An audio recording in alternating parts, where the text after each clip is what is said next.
pagbati sa iyo, handa ka na bang baliktarin ang isang pangkaraniwang pag-iisip? Kasi ang pag-uusapan natin ngayon ay tungkol sa paglago, no? Yung maturity ba ng isang simbahan o community. Kasi madalas ang sukat natin, 'di ba, ay yung mga nakikita natin eh. Dami ng tao, laki ng building, laki ng pondo, yung mga ganyan. Pero paano kung Paano kung ang tunay na sukatan pala ay nasa kakayahang magpakawala, mag-let go mula sa mga material na pinagkatiwala mo sa amin, lalo na yung mga sipi mula sa isang akda tungkol sa konsepto ng sending church, yung simbahang nagpapadala. Parang may lilitaw na ideya na tila salungat sa nakasanayan natin. Medyo kontra-agos. Kaya ang misyon natin ngayon, sama-sama nating tuklasin kung bakit ang pagpapadala, yung alam mo yon, sadyang pagpapaayos sa mga tao, lalo na yung pinakamagagaling pa nga minsan, para lang magsimula ng bago. Bakit yon daw ang itinuturing na pinakamataas na marka ng tunay na paglago at kapanhunan? Ang paradox, halos lahat naman kasi ng simbahan, ang gusto, lumago, dumami. Yan ang goal. Pero dito sa material mo, sinasabi na iilan lang ang handang magbitiw, yung magpalaya ng mga tao para sa layuning yun. Hindi ba parang kontra-intuitibo? Para kang nasasabi, okay team, para lumakas tayo, kailangan nating paupuin muna yung star player natin. Paano yun? Oo, magandang simula yan. Kasi diyan talaga nagsisimula yung pagbabago ng pananaw. Ang susi kasi, ayon sa mga binasa natin, ay nasa pagkakaiba ng simpleng pagdaragdag lang, addition lang, kumpara sa tunay na pagpaparami. Multiplication. Kung titingnan daw natin yung kasaysayan, yung mga makabuluhang pagkilos ng Diyos, hindi raw talaga nasukat sa kung gaano karami ang naipon sa isang lugar. Mas nasusukat ito sa kung gaano karami yung naipadala palabas para magsimula ng bago sa ibang lugar. Kaya yung pagpapadala, sa ganitong lente, hindi siya sintomas ng pagkawala o paghina. Hindi yon. Sa halip, ito raw ang pinakamatibay na ebidensya ng isang uri ng paglago na malusog. Yung paglago na kayang mag-reproduce, magparami ng kusa, umaabot lampas pa sa pinanggalingan niya. Hindi lang paglaki ng numero sa loob, kundi pagdami ng komunidad sa labas. Yun ang pinagkaiba. Wow! Okay. Ibang perspektibo nga yan, malalim. At mukhang hindi lang ito basta magandang ideya, no? May matibay na sandigan pala talaga sa Biblia. Based sa mga nabasa ko rin sa sources mo, binabanggit dyan yung simbahan sa Antioch, sa Aklat ng Gawa, Kabanata 13. Sila yung nagpadala kina Pablo at Bernabe, di ba? Tama, sila nga. Parang doon nagsimula yung talagang malawakang paglaganap ng ebanghelyo sa mga hentil. Grage yun. Tapos syempre, nandyan din yung pinaka-foundational na utos ni Jesus sa Mateo 28. Yung Great Commission, humayo kayo. Malinaw na malinaw, ang utos ay palabas, hindi lang paloob. Tama ka dyan. At ang mas malalim pa nga, hindi lang ito basta pagsunod sa utos o kaya isang matalinong estratehiya para, alam mo yun, lumago lang. Sinasabi sa mga material na ito na ang konsepto mismo ng pagpapadala nakaugat mismo sa kung sino ang Diyos, sa nature niya. Ito yung tinatawag sa teolohiya na Missio Dei, ang misyon ng Diyos. Kasi isipin mo na lang, ang Diyos Ama, 'di ba, isinugo niya ang anak. Tapos ang ama at anak naman, isinugo nila ang Espiritu Santo. Yung Diyos mismo sa kanyang pinakakalikasan ay isang Diyos na outgoing, laging kumikilos palabas, nagbibigay, nagpapadala. Parang sinasabi na kung ang Diyos ay palaging kumikilos palabas para sa kanyang misyon, dapat ganun din yung komunidad na sumasalamin sa kanya. Yun yung logic. Kaya kapag ang isang simbahan ay nagpapadala, hindi lang ito basta tumutupad sa utos, kundi ginagaya nito yung mismong buhay at pagkilos ng Diyos. Nagiging salamin nito ng Missio Dei. Kaya hindi lang siya isang programa o ministry option. Hindi. Bahagi ito ng kanilang pagkakakilanlan, yung identity nila bilang mga anak ng Diyos na nagpapadala. Attendance, laki ng budget, iba pala talaga ang tinitingnan dito. So kung gayon, bakit nga ba sinasabi na mas matibay, mas tunay na sukatan ng kapanahunan o maturity ng isang simbahan, itong kakayahang magpadala? Ano yung mga pinaka-underlying principles doon? Sa esensya, may 4 na malalalim na kadahilan ng theological na binabanggit dito. Pari nating ibuod ng ganito. Ang pagpapadala ay sukatan ng maturity dahil ito ay una, pagiging katulad ng Diyos. Imitasyon Trinitatis. Yung paggaya sa kanyang outgoing nature na nabanggit natin kanina. Okay, imitasyong Trinitatis. Pangalawa, ito ay pagtupad sa pinakalayunin o esensya ng pagiging simbahan. Mission as essence. Hindi lang ito isang departamento. Kumbaga, ito yung DNA, core business ika nga. Hindi yung add-on. Hindi lang add-on, tama. Pangatlo, ito ay isang pagsasanay sa pananampalataya sa gitna ng panganib. Sanctifying risk. Kasi yung pagpapadala, lalo na ng pinakamagagaling, di ba? Nangangailangan ng malaking tiwala sa Diyos. Tiwala na siya ang magpupuno, siya ang magtataguyod. Ito yung klase ng panganib na, nagpapabanal. Nagpapalalim ng dependence natin sa Diyos. Sanctifying risk. Okay. At pang-apat, sinusunod nito yung lohika ng pagkakatawang tao. Incarnational logic. Paano ba dumating ang ebanghelyo sa atin? Di ba nagkatawang tao si Jesus? Pumunta siya kung nasaan yung mga tao, doon siya namuhay. Ganon din dapat ang simbahan. Hindi sapat na mag-imbita lang papasok. Kailangan may aktipong lumalabas at namumuhay kasama ng mga tao sa kanilang konteksto para maibahagi yung mabuting balita sa paraang makabuluhan sa kanila. Kaya kung iisipin mo, ang simbahan na nagpapadala, pinapakita nito na hindi lang ito nag-iipan para sa sarili, kundi tunay itong nagditiwala sa Diyos, seryoso sa misyon, tumutulad sa kanyang pagkilos at handang pumunta kung nasaan ang mga tao. Yan daw yung mga marka ng tunay na kapanahunan, maturity. Nabanggit din sa mga material ang isang napakahalagang layunin, lalo na siguro sa konteksto ng pagmimisyon sa ibang kultura o lugar, yung pagbuo ng mga simbahang hindi palaasa. Mga simbahang kayang tumayo sa sarili nilang paa. Paano ito kumukonekta sa pagpapadala? Oo, dyan pumapasok yung tinatawag na 3-self formula, na itinuturing na isang mahalagang bunga o layunin ng tamang pagpapadala. Kasi ang ultimong mitihin, hindi lang magtayo ng mga branch na laging nakadepende sa main office. Hindi ganon. Ang goal ay makabuo ng mga komunidad na tunay na nagsasarili, autonomous. Ang 3 self na ito ay, una, self-governing. Ibig sabihin, sila na mismo ang namumuno sa sarili nila. May lokal na liderato, sila yung gumagawa ng desisyon na angkop sa kanilang konteksto. Hindi didiktahan mula sa malayo. Okay, self-governing. Urting, kaya nilang tustusan ang kanilang mga pangangailangan mula sa sarili nilang mga kaloob at resources. Hindi sila umaasa sa walang katapusang financial aid mula sa nagpadala. Self-supporting, mahalaga yan. Mahalaga. At pangatlo, at ito yung pinaka-critical sa usapan natin, self-propagating. May kakayahan na rin silang magpadala ng iba pa para magsimula ulit ng mga bagong komunidad. Ito yung multiplication in action, di ba? Hindi lang addition. Sila na misma ang nagiging sending hub din. Yun, sila na mismo. Malaki ang kaibahan nito sa lumang Mother Church model na madalas, kahit hindi sinasadya, nagre-resulta sa dependency.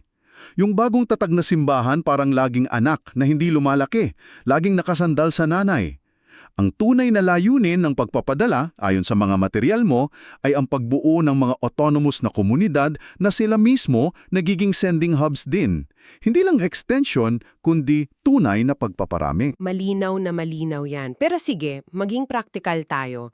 Para marating yung ganitong klase ng simbahan, yung nakakapagpadala, ano ba yung mga konkretong pagbabago na kailangang mangyari? Mukhang hindi lang ito basta desisyon lang, no? May kaakibat na pagbabago sa pag-iisip. Tama ba? Kailangan may shift.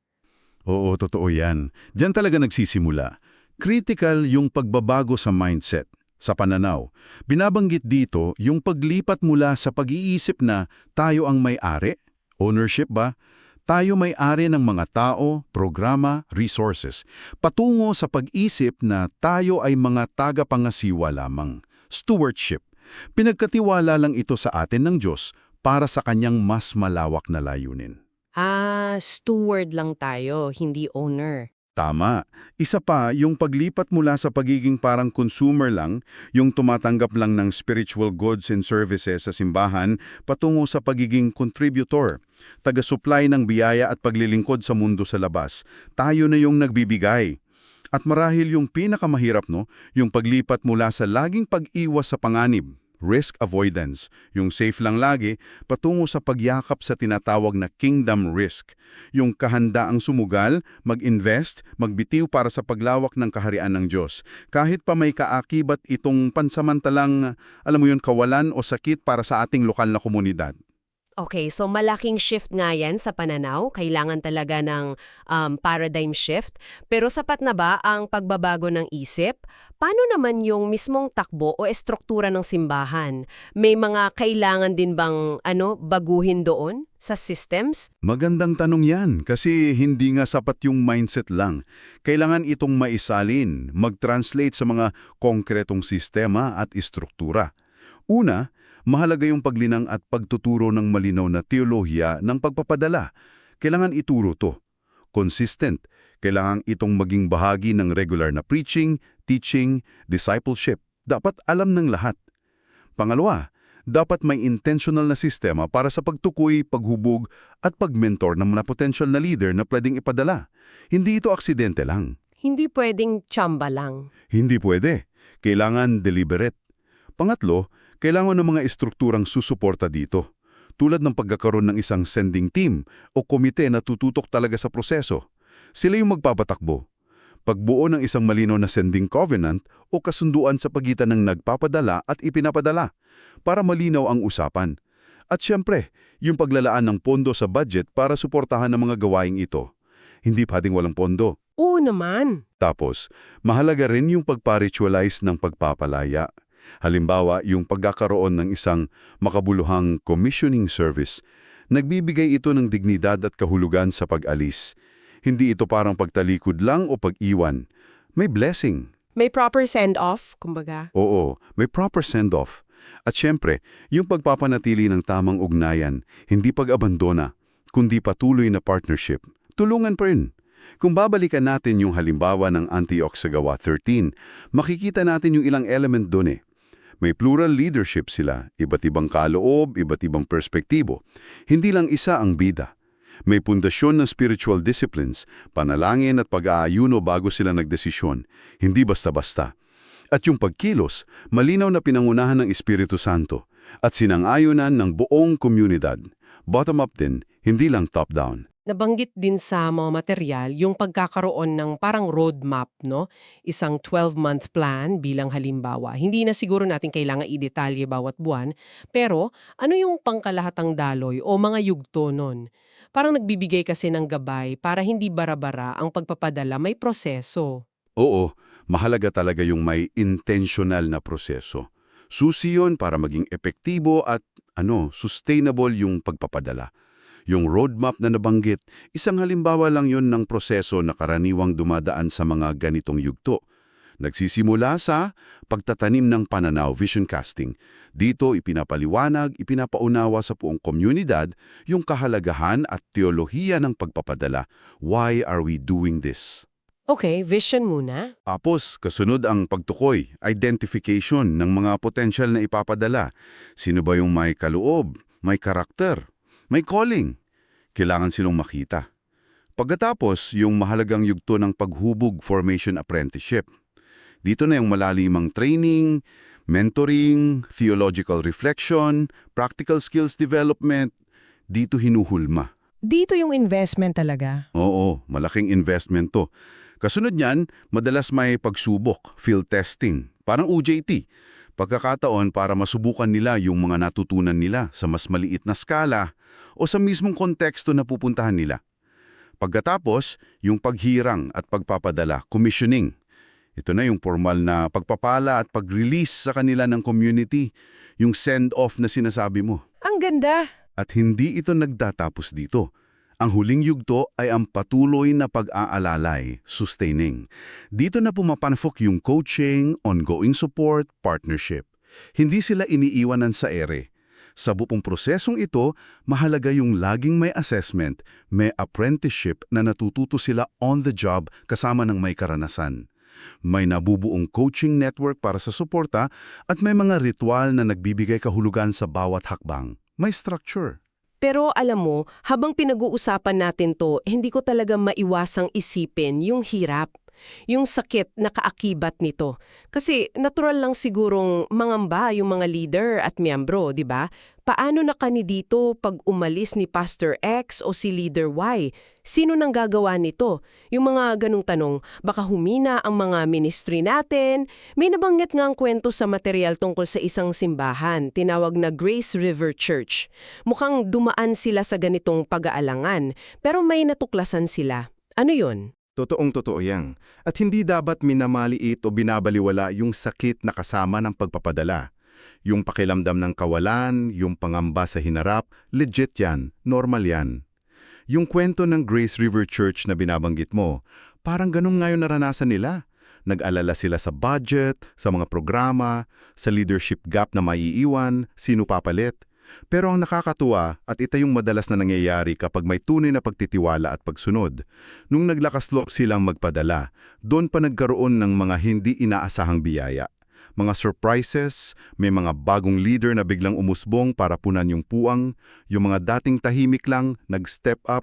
Wow! Nagkaroon ng bagong sigla sa mga naiwan dahil nakita nilang bahagi sila ng isang mas malaking gawain, may purpose.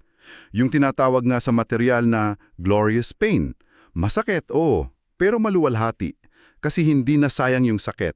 Nagbunga para sa kaharian. Glorious pain. Ang ganda nun. Kailangan kasi itong harapin ng may malalim na theological na pananaw. Hindi lang practical. Ito yung konsepto ng pagpupungos o pruning na itinuro ni Jesus sa Juan 15. Kailangan putulin ng ilang sanga para ang puno makapamunga ng masagana. Parang ganong.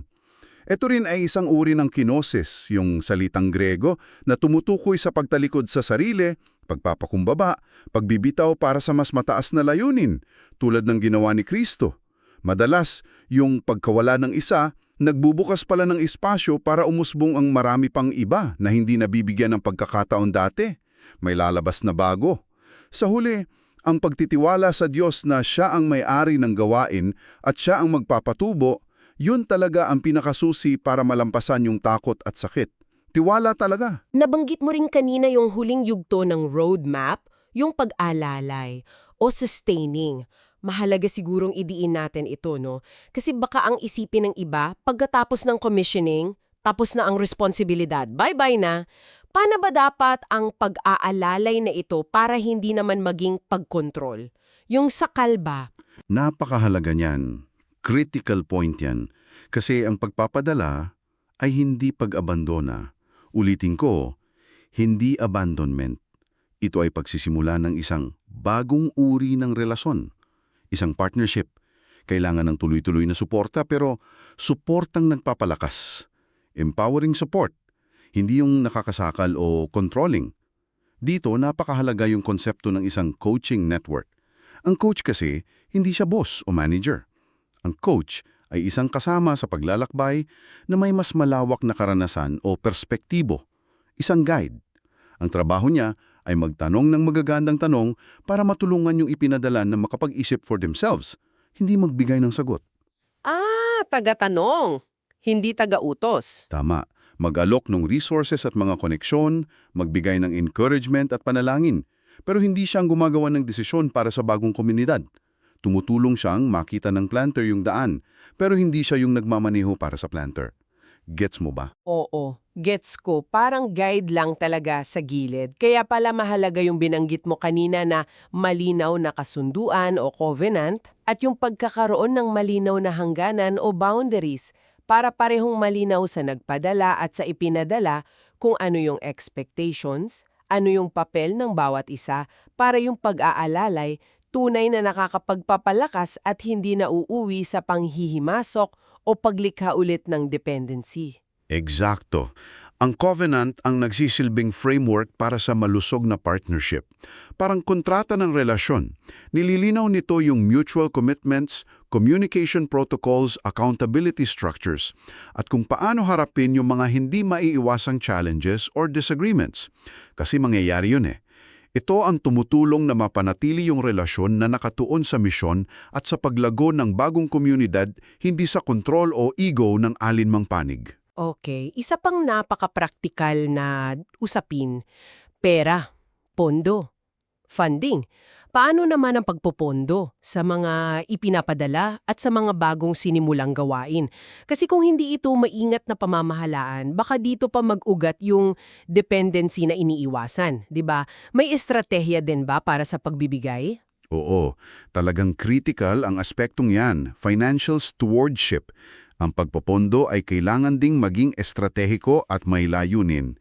Hindi nang ito basta pag-aabot ng pera kung kailan kailangan. May plano dapat. May mga prinsipyo na inimumungkahi sa mga material mo tulad ng 4 na uri ng financial support. Pwede nating tawaging SSST. Una, seed funding. Ito yung panimulang kapital para makapagsimula sila. Halimbawa, para sa unang upa, gamit, mga ganon. Pangumpisa. Seed money. Okay. Pangalawa, sustained support. Ito yung pansamantalang tulong para sa operational expenses habang hindi pa sila ganap na self-supporting. Pero ang susi dito, pansamantala lang. Mahalaga na ito ay may malinaw na time frame at plano ng pagbabawas. Hindi forever yan. May exit plan dapat. May exit plan. Pangatlo, safeguard fund. Isang maliit na contingency fund para sa mga hindi inaasahang emergency o krisis. Pang safety net. At pang-apat at napakahalaga nito, yung prinsipyo ng tapering, yung T. Ang dahan-dahan at planadong pagbabawas ng financial support mula sa sending church para mahikayat at mabigyang daan yung paglago ng lokal na pagbibigay at stewardship sa bagong komunidad. Hinihikayat silang tumayo sa sarili. Ang goal ay palaging tungo sa self-sufficiency. Yun ang endpoint. May mga practical na modelo rin bang binanggit para maisagawa ito? Like, paano mag-budget ang sending church? Oo, meron. Ang isa ay yung paglalaan ng isang takdang porsyento ng taonang budget ng sending church na nakalaan talaga para sa church planting and mission support. Halimbawa, 10% o 15% ng kabuuang budget dedicated talaga for sending, naka-earmark. Conscious decision yon. Oo, conscious decision. Pwede rin gumamit ng modelo ng matched giving, kung saan yung sending church nangangako na dodoblehin nila ang anumang halaga ng malikom ng bagong komunidad mula sa kanilang lokal na supporters hanggang sa isang tiyak na halaga. Nag-i-incentivize ito ng lokal na pagbibigay. Parang challenge fund. Clever yun. Oo. Ano man ang modelo, ang pinakamahalaga ay yung transparency sa pananalapi. Malinaw kung saan napupunta ang pera at yung patuloy na pagtutok sa pangmatagalang layunin. Ang pagbuo ng isang komunidad na responsable at kayang tumayo sa sarili nilang mga paa pagdating sa pinansyal na aspeto. Kung gayon, pagkatapos nating suriin ng malaliman itong mga ideyang ito mula sa iyong mga material, talagang lumalabas na ang tunay na sukat ng kapanahunan o maturity ng isang simbahan, hindi pala talaga nakikita sa laki ng naipon sa loob, kundi sa lawak ng naipamahagi at naipadala palabas. Nasa kakayahan nitong magtiwala sa Diyos ng sapat para magbitew, magpalaya at maging instrumento sa pagpaparami ng kanyang gawain sa mundo. Wow, grabe. Napakalaking pagbabago sa pananaw nito para sa marami sigurado. Ano ngayon ang implikasyon ng lahat ng ito para sa iyo na nakikinig, para sa atin? Oo nga. Paano hinahamon ng konseptong ito yung kasalukuyan mong pagtingin sa tagumpay o paglago, maging ito man ay sa konteksto ng iyong kinabibilangang simbahan o marahil sa iyong organisasyon, sa team mo sa trabaho, o kahit sa personal mong buhay at pamumuno, sa pamilya mo perhaps. Meron bang mga bagay, tao o posisyon na mahigpit mong pinanghahawakan ngayon na marahil ay kailangan mo ng matutunang bitawan o ipagkatiwala sa iba para sa isang mas malawak na pamumunga o misyon, isang mas malaking purpose? At ito ang iwan naming tanong para sa iyong pagninilay, para sa ating lahat. Saan pa kaya sa buhay mo, hindi lamang sa usaping pangsimbahan o pang-organisasyon? Maaring ang sadyang pagbibitaw, ang kusang pagpapalaya, o ang mapagmahal na pagpapadala, kahit pa ito'y mahirap o tila isang pagkalugi sa simula. Ang siya mismong magiging susi para sa iyong mas malalim na paglago, mas malawak na impluensya at mas mayamang pamumuga sa hinaharap.